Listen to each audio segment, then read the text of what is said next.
like 50 years. Check your capacitors, and you might want to get one of these. If you like servicing equipment, you might want to get one of these X6 units. It's very good.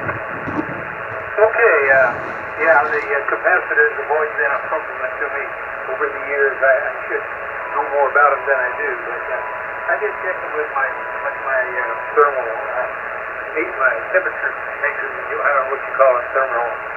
Little gun, and a couple of the capacitors, some were a little warmer than the others, and I'm sure at their age, they're probably looking to be replaced. And that would be something I've been on my list to do now. And by the way, I was watching the S meter there, and you were 30 over, hitting 40 once in a while. Oh, I wanted to tell you. I was talking about the capacitors. That you were a solid 25 over, and occasionally almost kissing the 30 mark.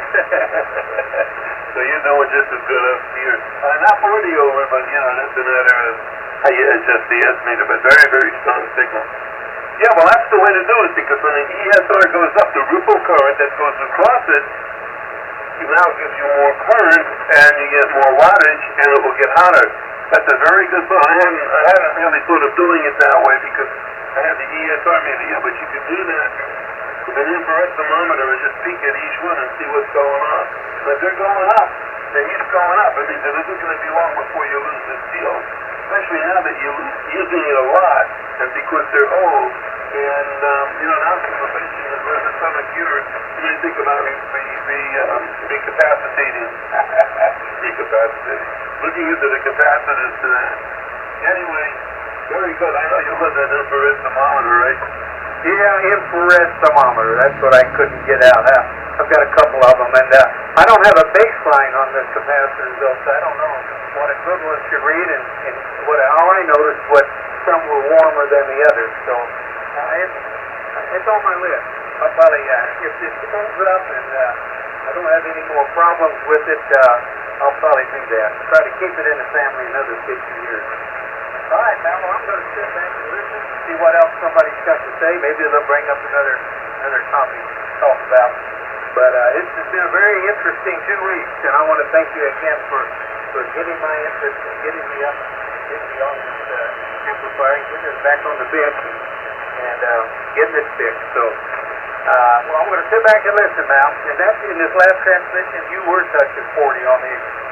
I got an ICOM 765 here in an SM8 mic. We can't do much about the audio. If it's good or bad, there's not a whole lot you can do. But anyway, I'm going to sit back now and let you go get some more chicken. Okay, very, very good. Very, very good. Yeah, you're beautiful signal, and I feel good, that I motivated you without knowing about it to get back and look at that thing and get it back on the air. But don't let it go out again. Get in there and look at the capacitors. Maybe just change them out. You got us 40, 50 years, right?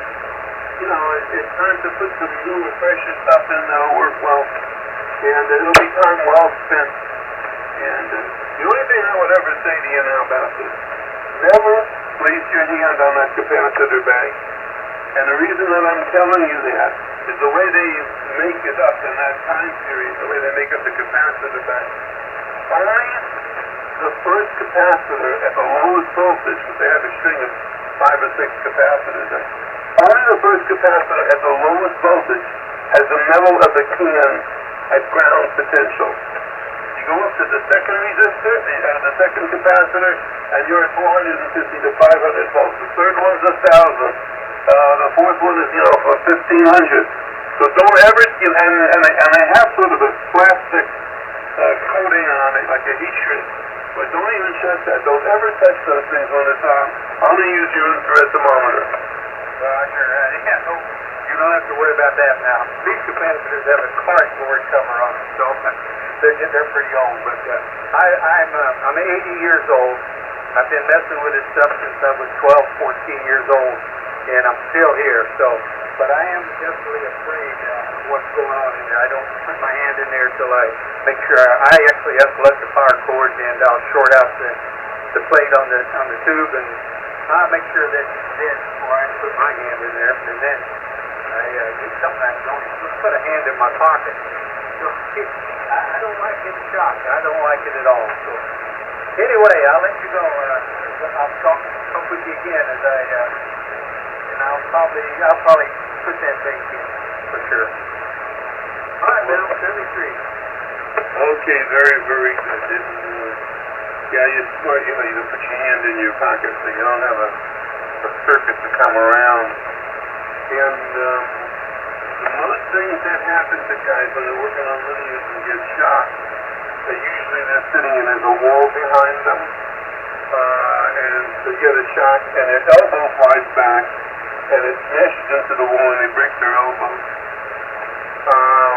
And that's the better thing that can happen, because if you don't have anything behind you, your body will stiffen up and the chair goes over and you'll hit the back of your head and get a concussion, or maybe a subdural hematoma or something bad. So be very careful. Now on the MLA, I don't know what yours does, but on the MLA there's a voltmeter. You could look at the plate voltage, and that works whether the linear is plugged in or not. So I can see the voltage and I can see how it's coming down with the bleeder resistors and stuff like that. And I don't have to get in there until that's down. And then I still take the screwdriver, and I'll take the screwdriver and put it to the case, to the plate choke. And that's a lot better, than my body going into that position. Anyway, very good on everything there, and good having you come back. And I got to tell you something else before you go there. And that is, it has come to my attention over the years of working as a net operator that the highest compliment that you can pay somebody running a net is to come back 2 nights in a row. That shows presence of forethought, it shows determination, and it shows goal-oriented behavior. And it, like I said, it's better than any word salad that you can say about how nice the net is.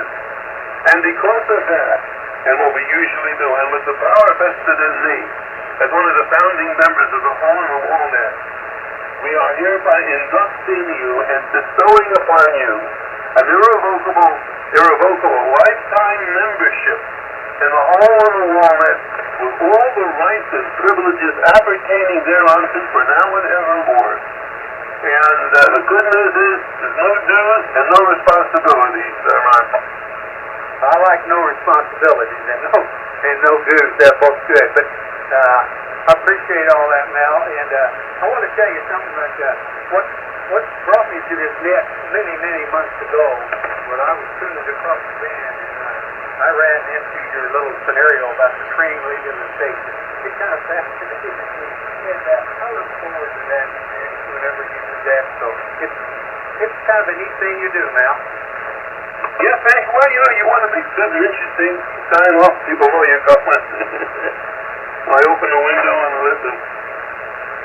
But I had back in, I guess it was February, I had a very bad case of upper respiratory COVID. Not the lung, upper respiratory tract, not the lower respiratory tract. And I had a very severe case of laryngitis. And it's the most painful sore throat I've ever had in my life. And with it I had some fever, and I had that tiredness and that fatigue and that, loss of being able to get up and do things and sleeping all the time. And I had a headache with it, and achy all over. And it got better. The laryngitis sore throat went away. It got better, but the laryngitis never really got completely better. So you'll hear my voice crack from time to time, like I'm going through, getting to be an adult rather than a child, adolescent. And it's still there. And I think what happened is when it got me in the beginning, it was so intense that I think it, maybe distorted or damaged or scarred my vocal cords in certain places, and I'm never going to get it back. It's been about 5 months now. And it's gotten better, much better than it was, but it's not the way my voice used to be. So that makes it hard for me to do the story about the train leaving the station, because my voice keeps cracking. You know, it makes it a little more difficult for me to do. Anyway, that's the story, but we still do it there, Ron. Well, I'm not going to say 7 seconds. I hope you continue to listen, but...